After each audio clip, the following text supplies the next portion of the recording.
Hello दोस्तों, Myra cooking show में आपका बहुत बहुत स्वागत है।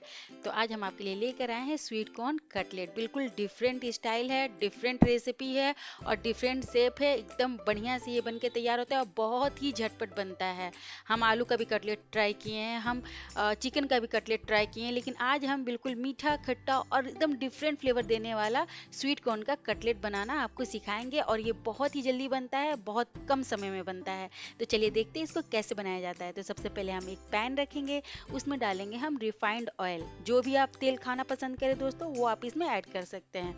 साथ ही हम बारीक कटा हुआ इसमें अनियन डालेंगे और हरी मिर्च, और थोड़ा सा इसको हम चलाते हुए पका लेंगे। मुझे प्याज को ज़्यादा नहीं पकाना है, ना ही कलर चेंज करना है, बस थोड़ा सा इसे सॉफ्ट करना है। दरदरा सा अदरक का कुटा हुआ पेस्ट डालेंगे, साथ ही बारीक कटा हुआ टमाटर। अब इसको थोड़ा सा हम चला लेंगे इस तरह से, और फ्लेम हम बिल्कुल मीडियम रखेंगे। और आप देखिएगा दोस्तों कितना जल्दी ये बन के तैयार होगा इसका स्टफिंग। साथ ही हम डालेंगे स्वाद अनुसार नमक, हल्दी पाउडर, धनिया पाउडर, बिल्कुल थोड़ा थोड़ा मसाला हम ऐड कर रहे हैं, और पाव भाजी मसाला। आपके पास जो भी मसाला है वो ऐड करें। थोड़ा सा ब्लैक पेपर और जीरा पाउडर। अब इसको हम इस तरह से चलाते हुए भूनेंगे। तो आप देख सकते हैं यहाँ पर मैंने लाल मिर्च पाउडर नहीं डाला है, क्योंकि मैंने हरी मिर्च डाला। अगर आपको तीखा बहुत पसंद है तो आप लाल मिर्च पाउडर डाल सकते हैं इसमें। अगर आपके पास जो भी मसाला है, चिकन मसाला है या फिर मैगी मसाला है, जो भी यूनिक मसाला है आप इसमें ऐड करें। अब हम इसमें डालेंगे स्वीट कॉर्न और थोड़ा सा इसको पका लेंगे इस तरह से। बहुत नहीं पकाना है, 2 से 4 मिनट इसको पकाना है।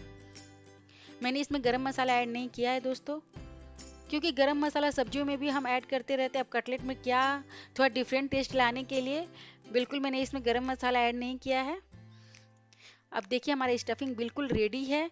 इसको हम साइड में निकाल के ठंडा कर लेंगे, ठंडा करना इंपॉर्टेंट है। अब हम बनाएंगे मैदे का घोल।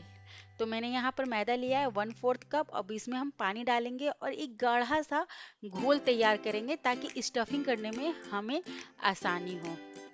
इस तरह से थोड़ा थोड़ा पानी ऐड करते हुए, देखिए बिल्कुल इसी तरह का हमें घोल तैयार करना है।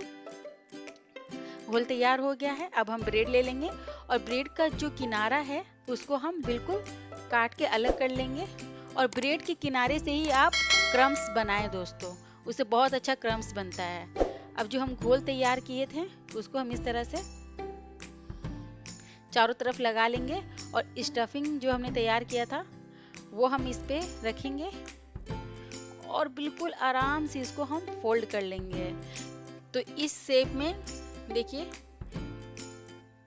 हम कटलेट बना के तैयार कर लेंगे। हाथों से इस तरह से दबाएं। अब बिल्कुल आसानी से ये कटलेट देखिए स्टफ हो गया ना। देखिए फटाफट से हम इतना सारा कटलेट बना लिए हैं। अब इसमें हम क्रम्स लगाएंगे। तो जो हमने किनारा इसका निकाला था उसको हम ग्राइंडर में डाल के और चला लिए हैं, और दरदरा सा हम इसका क्रम्स निकाल लिए हैं। अब मैंने यहाँ पर अंडा लिया है, अंडे में डिप करेंगे और क्रम्स में लगाएंगे। दोस्तों अगर आप अंडा नहीं खाना चाहते हैं तो उसकी जगह जो मैंने मैदे का घोल बनाया था उसको थोड़ा सा और पानी डाल के पतला कर लीजिए, और उसमें आप डाल के फिर क्रम्स लगा लें। और देखिए हमने क्रम्स लगा के बिल्कुल रेडी कर लिया है कटलेट को। अब इसको हम फ्राई करेंगे, और देखिए कितना जल्दी जल्दी फटाफट से हमारा कटलेट बनते जा रहा है। बिल्कुल टाइम नहीं लगेगा इसमें। तो यहाँ पर हम जब तलेंगे कटलेट को तो तेल हमारा अच्छा गर्म होना चाहिए। जहाँ आप ठंडे तेल में डालेंगे तो क्या होगा, क्रम्स बिल्कुल अलग हो जाएगा तेल में जाते ही कटलेट से।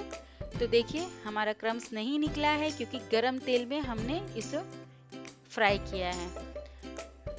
आप देख सकते हैं कटलेट बनके हमारा रेडी है, खाने के लिए बिल्कुल तैयार है। तो इस तरह से आप ज़रूर बनाएं और हमें बताएं कि आपको मेरा रेसिपी कैसा लगा। दोस्तों आप मेरा वीडियो पूरा देखते हैं लेकिन सब्सक्राइब नहीं करते, इसका कोई पैसा नहीं लगता है दोस्तों। प्लीज़ मुझे मोटिवेट करें, और मेरे और अच्छे अच्छे रेसिपीज़ देखने के लिए आप सब्सक्राइब कर दें और ज़्यादा से ज़्यादा शेयर करें, लाइक करें, और हमें बताएं कि आपको मेरी रेसिपी कैसी लगी। फिर मिलते हैं नई नई वीडियोस, नई नई रेसिपीज के साथ। तब तक के लिए bye bye and take care.